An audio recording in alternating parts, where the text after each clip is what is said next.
Autre titre ce soir, c'est fait, cette fois c'est officiel, le détail de la réforme des retraites a été communiqué à Matignon il y a un peu plus d'une heure.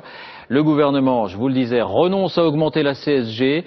La durée de cotisation minimum pour une pension à taux plein sera portée à 43 ans en 2035. On va bien sûr s'arrêter sur ces arbitrages en longueur ce soir. D'abord, toutes les précisions sur ce qui va changer. Laurent Desbonnets.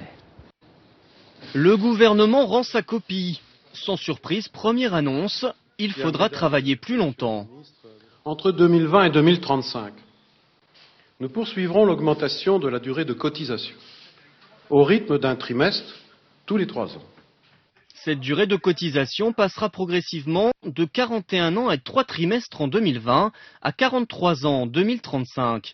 Une mesure qui rapportera 5,6 milliards d'euros, mais pas avant l'année 2040. D'autres mesures seront donc nécessaires à plus court terme pour assurer le financement du système. Le gouvernement écarte l'augmentation de la CSG. Elle pèserait sur l'ensemble des ménages. Elle n'a pas été créée pour financer les retraites. Ce sont donc les cotisations sociales qui seront sollicitées. Les cotisations vieillesse augmenteront d'ici 2017, plus 0,3 points pour les salariés comme pour les employeurs. En échange, pour ne pas braquer les patrons, Jean-Marc Ayrault promet une baisse du coût du travail dès l'an prochain. Quant aux retraités, ils ne seront pas épargnés. Les majorations de pension pour ceux qui ont élevé au moins 3 enfants seront désormais soumises à l'impôt sur le revenu. Au total, toutes ces mesures rapporteront 7,3 milliards d'euros en 2020. En contrepartie, Jean-Marc Ayrault annonce la création d'un compte temps pénibilité et une meilleure prise en compte pour les femmes du temps partiel. C'est une réforme juste qui accorde enfin à certaines catégories de travailleurs les droits qui leur avaient été refusés lors des réformes précédentes. Le projet de loi sera présenté en Conseil des ministres le 18 septembre prochain.